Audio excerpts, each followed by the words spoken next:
नमस्कार दोस्तों, मेरा नाम है देव और आपका स्वागत है डीके क्राइम स्टोरी चैनल पर। यहाँ पर हम आपको हर बार एक नई और एक सनसनीखेज अपराध कथा सुनाते हैं। अगर आप भी हमारे साथ इस रोमांचक सफ़र का हिस्सा बनना चाहते हैं तो इस चैनल को सब्सक्राइब जरूर करें और बेल आइकन को दबाना ना भूलें ताकि आप तक हमारी हर कहानी सबसे पहले पहुँचे। 6 फरवरी 2003 सुबह 5:30 बजे, राजस्थान यूनिवर्सिटी जयपुर। सर्दी और अंधेरे के बावजूद 60 साल की सुमेधा दुर्लभ जी रोज की तरह घर से नज़दीक मॉर्निंग वॉक करने राजस्थान यूनिवर्सिटी कैंपस पहुंची। उन्हें यहाँ मॉर्निंग वॉक करना अच्छा लगता था। सुबह का शांत वातावरण उन्हें बेहद सुकून देता था। वे अक्सर अपने साथ चल रहे गार्ड को भी वापस भेज देती थी। उस दिन भी उन्होंने अपने साथ चल रहे गार्ड गौतम सिंह को घर भेज दिया। सुमेधा अकेली थी। इसी दौरान नीले रंग की एसटीएम कार से आए 4 बदमाशों ने पिस्टल दिखाकर उनका अपहरण कर लिया। सुमेधा अक्सर 7 बजे घर लौट जाती थी। 6 फरवरी को वो जब 7:30 बजे तक भी घर नहीं लौटी तो परिजनों ने उनकी तलाश शुरू की। सुमेधा के बारे में कोई जानकारी नहीं मिलने पर परिजनों ने पुलिस को सूचना दी। जब तक पुलिस हरकत में आती तब तक अपहरणकर्ता राजस्थान की सीमा क्रॉस कर चुके थे। पूर्व डीजीपी अजीत सिंह शेखावत उस दौरान जयपुर रेंज के डीआईजी थे। उन्हें जब इसकी सूचना मिली तो उन्होंने शहर में हॉस्पिटल मॉर्निंग वॉक के रूट चेक कराए, लेकिन सुमेधा के बारे में कोई जानकारी नहीं मिली। इस दौरान वे सुमेधा दुर्लभ जी के घर पहुंचे। तभी घर के लैंडलाइन नंबर पर एक गुमनाम कॉल से पता चला कि सुमेधा का अपहरण हो गया है। अपहरणकर्ताओं ने परिजनों को धमकाते हुए कहा कि अगर सुमेधा दुर्लभ जी सुरक्षित चाहिए तो इस बारे में पुलिस से संपर्क मत करना। उन्होंने पुलिस को कुछ देर बाद दोबारा कॉल करने की बात कहकर फ़ोन काट दिया। आखिर कौन थी सुमेधा दुर्लभ जी? सुमेधा के पति रश्मिकांत दुर्लभ जी राजस्थान के सबसे बड़े जौहरियों यानी कि ज्वेलरों में से एक थे। वे एमरल्ड किंग के नाम से मशहूर थे। वे जयपुर के प्रतिष्ठित दुर्लभ जी परिवार की बहू और पद्मश्री खेलशंकर दुर्लभ जी की पुत्रवधू थी। सुमेधा के पति रश्मिकांत दुर्लभ जी ने इस संबंध में गांधीनगर पुलिस थाने में रिपोर्ट दर्ज करवाई। उन्होंने बताया कि घटना के समय उनकी पत्नी ने सलवार कुर्ता और उस पर हरे रंग की जैकेट पहन रखी है। पुलिस ने अपहरण के साथ ही अन्य गंभीर धाराओं में केस दर्ज किया। जब तक पुलिस जांच में जुटी तब तक सुमेधा जयपुर से 270 किलोमीटर दूर हरियाणा के फरीदाबाद में थी। अपहरणकर्ता ने सुमेधा के पति रश्मिकांत को दोबारा सुबह 8 बजे फ़ोन किया और 10 करोड़ रुपए की फिरौती मांगी। फिरौती की डिमांड पूरी नहीं करने पर बदमाशों ने सुमेधा को जान से मारने की धमकी दी। इसके बाद अपहरणकर्ता लगातार अलग अलग नंबरों से कॉल करके फिरौती की डिमांड कर रहे थे। पुलिस अधिकारियों ने सुमेधा के परिजनों को बदमाशों के साथ लंबी बातचीत करने, बेफिरौती के रूपों को लेकर मोलभाव करने को कहा ताकि इस गिरोह के बारे में जानकारी जुटाई जा सके। आखिरकार बदमाश 2.5 करोड़ रुपए की फिरौती के लिए तैयार हो गए। जयपुर पुलिस के पास अभी तक सूचना के तौर पर एक बिना नंबर की कार के बारे में जानकारी थी, जिसके आधार पर किसी नतीजे पर नहीं पहुंचा जा सकता था। वारदात के समय सुमेधा की निगरानी कर रहे कुछ बदमाश भागने से पहले एक इंडिका कार लेकर बनी पार्क इलाके में लावारिस छोड़ गए। पुलिस को ये कार बसंत मार्ग पर मकान नंबर D138 के सामने मिली। पुलिस इस कार के मालिक के बारे में जानकारी जुटाने लगी थी। पूर्व डीजीपी व तत्कालीन जयपुर रेंज के डीआईजी अजीत सिंह शेखावत ने बताया कि बदमाशों ने जिस तरह सुबह वारदात को अंजाम दिया, उससे ये साफ पता चल रहा था कि वारदात को पूरी प्लानिंग व रेकी करने के बाद अंजाम दिया गया। उन्होंने जयपुर में तैनात तत्कालीन एसपी नॉर्थ आनंद श्रीवास्तव, एसपी साउथ संजय अग्रवाल और एसपी ट्रैफिक वीके सिंह के सहित चारों एसपीओ को इस मामले में जांच के निर्देश दिए। जयपुर पुलिस के बीट कांस्टेबल से एसपी स्तर के अधिकारी को जिम्मेदारी सौंपी गई। जयपुर पुलिस ने इस केस को अभियान के तौर पर लिया। इससे होटल धर्मशाला की जांच से लेकर बाहर से आए संदिग्ध व्यक्तियों के बारे में पूछताछ करके जानकारी जुटाना शामिल था। इधर सुमेधा को बदमाशों ने फरीदाबाद के 19 सेक्टर 19 के एक मकान में बंधक बना करके रखा हुआ था। इस छोटे से कमरे में वे खिड़की से आने वाली वाहनों की आवाज़ों को ही सुन सकती थी। अपहरण के बाद 2 दिनों तक सुमेधा ने कुछ नहीं खाया। और वे डरी सहमी थी। जब अपहरणकर्ताओं ने उन्हें इससे बदतर जगह पर रखने की धमकी दी तो उन्होंने केवल फल, जूस और कॉफ़ी लेना शुरू किया। उन्हें न्यूज़पेपर नहीं दिए जाते थे, हालांकि टीवी देखने की सुविधा थी, जिस पर अक्सर वे क्रिकेट मैच देखती रहती थी। अपहरणकर्ताओं ने सुमेधा से उसके परिवार को 2 पत्र भी लिखवाए थे। इससे अपहरणकर्ता परिजनों को आश्वस्त करना चाहते थे कि वे सकुशल है। पुलिस जांच में सामने आया कि दोनों पत्र हरिद्वार से फर्स्ट फ्लाइट के कोरियर से भेजे गए। पुलिस की एक टीम को इस इनपुट की जांच के लिए लगाया गया। शायद बदमाशों को सुमेधा के परिवार के फ़ोन टैप किए जाने का शक हो गया था। इस कारण उन्होंने सुमेधा से उनके कुछ रिश्तेदारों के फ़ोन नंबर भी लिए। पुलिस जांच में पता चला कि रश्मिकांत दुर्लभ जी के मोबाइल पर देहरादून, भोपाल जैसे अलग-अलग शहरों के एसटीडी पीसीओ से फिरौती के लिए कॉल आ रहे थे। ऐसे में पुलिस के लिए सुमेधा की लोकेशन का पता लगाना बेहद मुश्किल हो रहा था। इस दौरान 3 बदमाश अक्सर फरीदाबाद स्थित घर पर आते थे। सुमेधा के सामने वे सभी चेहरे पर नकाब लगाए रहते थे। इन बदमाशों ने शुरू में सुमेधा को कहा कि 2 या 3 दिन में उन्हें छोड़ देंगे, लेकिन जैसे जैसे दिन बीत रहे थे, सुमेधा की उम्मीद खत्म होने लगी थी। राजस्थान में इन्वेस्टिगेशन टीम का इंचार्ज पूर्व डीजीपी व तत्कालीन जयपुर रेंज के डीआईजी अजीत सिंह शेखावत को बनाया गया। मामले में राजस्थान ही नहीं, दिल्ली, बिहार, हरियाणा, हिमाचल और उत्तर प्रदेश सहित आसपास के 10 राज्यों की पुलिस जांच के लिए जुटी। महिलाओं को बचाने और अपहरणकर्ता को पकड़ने के लिए अलग अलग स्टेट की पुलिस एक टीम के रूप में काम कर रही थी। हर दिन इनपुट व प्रोग्रेस रिपोर्ट शेयर की जाती। पुलिस इस मामले की जांच में जुटी थी, लेकिन कोई ठोस सुराग हाथ नहीं लगा था। सुमेधा की सकुशल वापसी कराना पुलिस के लिए बहुत ही बड़ी चुनौती थी। क्या पुलिस सुमेधा दुर्लभ जी को अपहरणकर्ताओं से मुक्त करा पाई? सुमेधा दुर्लभ जी का अपहरण किस गिरोह ने किया और कितने दिन बाद और कैसे इसका गिरोह का पर्दाफाश हुआ? पीड़ित परिवार भी सुमेधा को वापस लाने के लिए अपहरणकर्ताओं को फिरौती देने को तैयार हो गया था। इधर पुलिस पर उनकी सकुशल रिहाई के साथ ही अपहरणकर्ताओं की गिरफ्तारी का दबाव भी बढ़ रहा था।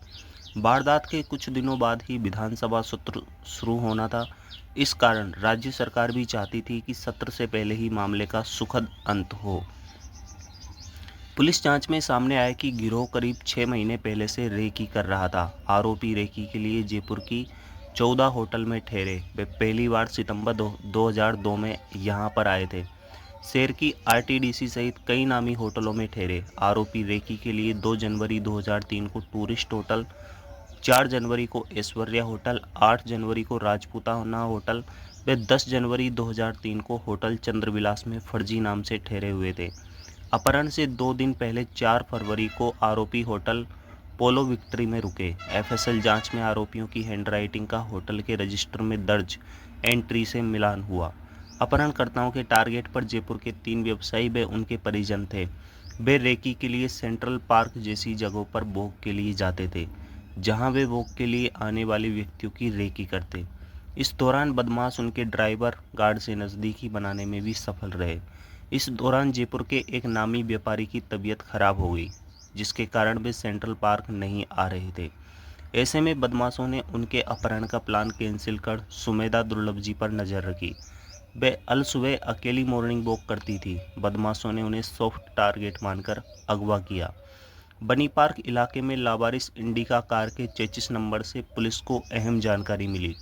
पुलिस को पता चला कि 14 दिसंबर 2002 को छत्तीसगढ़ के बिलासपुर से 2 इंजीनियरों के अपहरण केस में इस कार का उपयोग किया गया है। आरोपी उन्हें ओडिशा के राउरकेला ले गए। इस केस में पुलिस ने दोनों इंजीनियरों को मुक्त करा लिया था। इस कार्रवाई में गिरोह के उमेश सिंह को गिरफ्तार किया गया। उसने पुलिस के सामने गिरोह का राज उगल दिया। ये कार कभी बरामद नहीं हुई। इसे गिरोह का सदस्य राकेश सिंह अपने पास रखता था। पुलिस के लिए ये महत्वपूर्ण कड़ी साबित हुआ। दिल्ली पुलिस और खुफिया ब्यूरो ने राकेश सिंह की पहचान अजय सिंह गिरोह के सदस्य के रूप में की। तत्कालीन डीआईजी अजीत सिंह शेखावत ने बताया कि इस केस में जुटी जयपुर पुलिस टीम को करीब 1 साल पहले कोटा से एक व्यापारी के बेटे के अपहरण की इस मामले में लीड मिली थी। हालांकि व्यापारी ने अपहरणकर्ताओं को फिरौती के 30 लाख रुपए देकर बेटे को छुड़ाया था, लेकिन पुलिस को जांच के दौरान अपहरणकर्ताओं के मोबाइल नंबर व उनसे बातचीत की रिकॉर्डिंग मिल गई थी। तत्कालीन माणक चौक सीओ सत्येंद्र सिंह ने बताया कि पुलिस ने इन नंबरों की लोकेशन को ट्रेस किया तो एक नंबर आरोपी अजय सिंह के परिजनों का निकला। बातचीत व फिरौती मांगने का तरीका भी सुमेधा दुर्लभ जी केस के समान होने पर पुलिस का शक यकीन में बदल गया कि दोनों वारदात एक ही गिरोह ने की है। राजस्थान पुलिस का दिल्ली पुलिस ने भी पूरा सहयोग किया। दिल्ली पुलिस दुर्लभ जी परिवार को किए जा रहे कॉल को ट्रेस कर रही थी। तत्कालीन डीआईजी अजीत सिंह शेखावत ने बताया कि अपहरणकर्ता अलग अलग जगह और नंबरों से कॉल कर रहे हैं। जिन पीसीओ से कॉल किए गए हैं वे सभी रेलवे स्टेशनों के पास मिले। कॉल करने का टाइम दिल्ली से आने वाली ट्रेन के समय आसपास ही होता था। ऐसे में बदमाशों की दिल्ली में कहीं छुपे होने की ज़्यादा संभावना थी। पुलिस को चकमा देने के लिए आरोपी राजीव रंजन ने भोपाल जाकर रश्मिकांत दुर्लभ जी को कॉल किया। पुलिस ने मोबाइल फ़ोन की लोकेशन को ट्रेस करते हुए उस जगह को ढूंढ निकाला जहां सुमेधा को रखा गया था। पुलिस ने वारदात के दिन सुबह 6 बजे से 9 बजे तक घटनास्थल व जयपुर दिल्ली हाईवे पर एक्टिव ओएसिस कंपनी के मोबाइल नंबरों की जानकारी जुटाई। ट्रेस किए गए एक मोबाइल फ़ोन की लोकेशन दिल्ली के बसंत कुंज कॉलोनी के एक फ्लैट से आ रही थी। इस फ्लैट पर सुबह छापा मारा।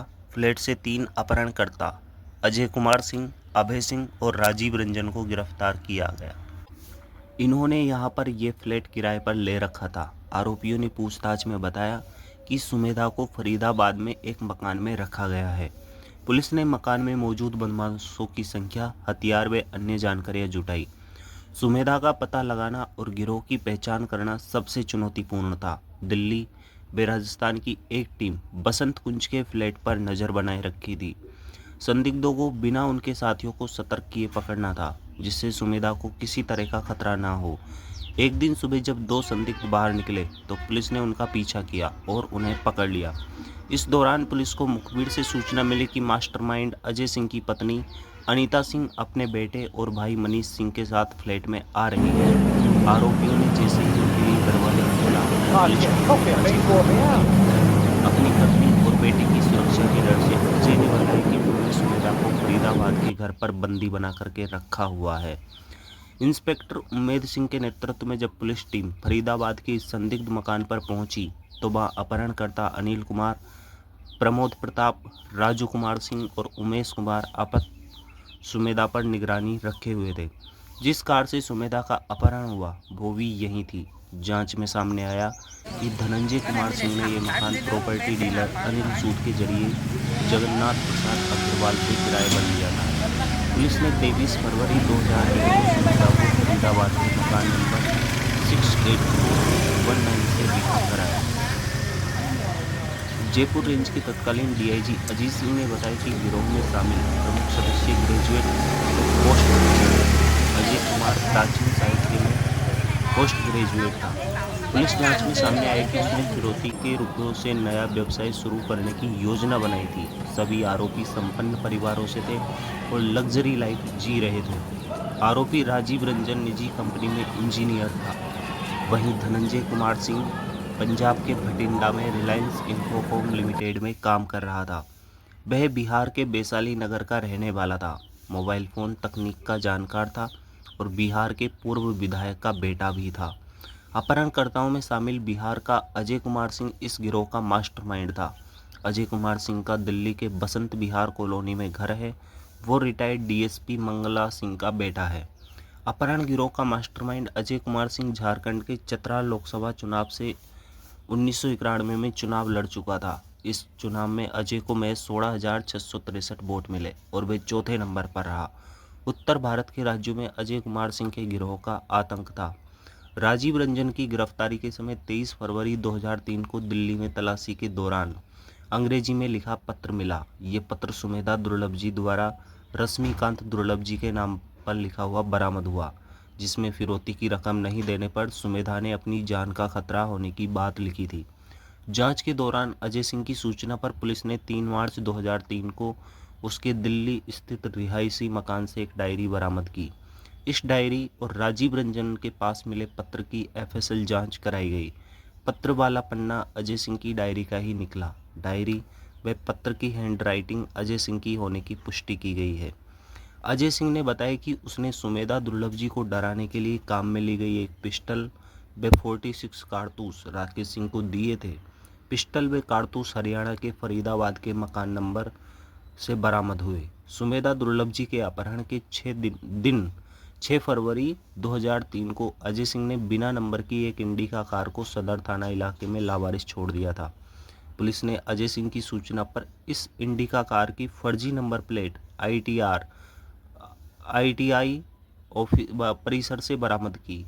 ये गैंग इस कार को अपहरण की वारदात को अंजाम देने के लिए लाए थे।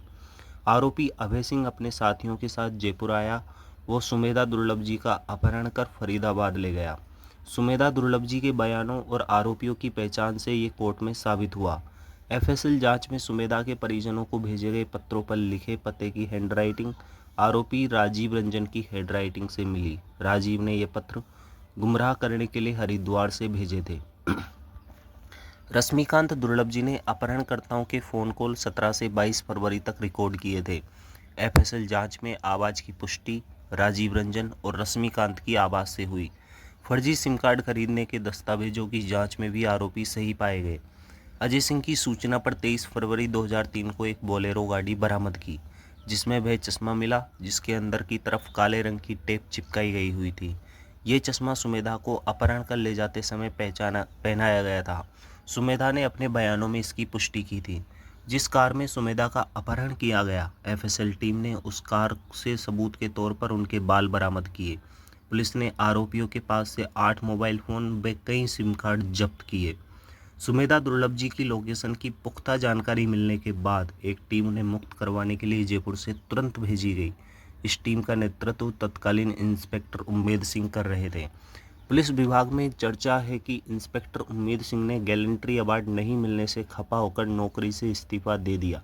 इस संबंध में पूर्व DGP अजीत सिंह ने कहा है कि उन्होंने उम्मेद सिंह को गैलेंट्री दिलवाने के लिए फाइल भेजी थी, लेकिन किसी कारण से उन्हें गैलेंट्री नहीं मिला।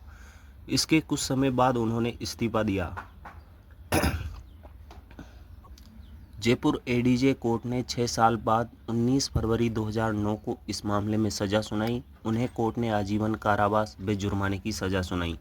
सभी आरोपी अभी जेल में सज़ा काट रहे हैं। वहीं आरोपी राजू कुमार सिंह उर्फ राजू उर्फ पप्पू उर्फ प्रवीण, मनोज सिंह सिंगल, मोहम्मद शाकिल और दीपक कपूर को दोष मुक्त घोषित कर दिया है। एक बाल अपचारी के खिलाफ किशोर न्यायालय में आरोप पत्र पेश किया। मामले में अजय कुमार सिंह, अभय सिंह, राजीव रंजन, उमेश कुमार उर्फ मुन्ना, भूपेंद्र सिंह उर्फ भूपाली उर्फ अनिल, धनंजय कुमार सिंह, राकेश कुमार सिंह और प्रमोद प्रताप सिंह को उम्र कैद की सज़ा सुनाई गई है। सुमेधा दुर्लभ जी अपहरण केस में पकड़े जाने के बाद अजय कुमार सिंह जयपुर के सेंट्रल जेल में बंद था। वह 22 अक्टूबर 2011 को दूसरी बार पैरोल पर बाहर आया और फिर फरार हो गया। अजय एक बार फिर अपहरण के काम में जुट गया। इस बार उसके गिरोह ने बिहार के गया में डॉक्टर पंकज गुप्ता व उसकी पत्नी शुभ्रा का अपहरण कर लिया। 2 राज्यों की पुलिस ने लखनऊ में उसे घेर लिया और दंपति को सकुशल मुक्त कराया और उसने भी कई अपहरण किए। अगर आपको वीडियो अच्छी लगी तो वीडियो को लाइक और चैनल को सब्सक्राइब जरूर कीजिएगा। बहुत बहुत धन्यवाद।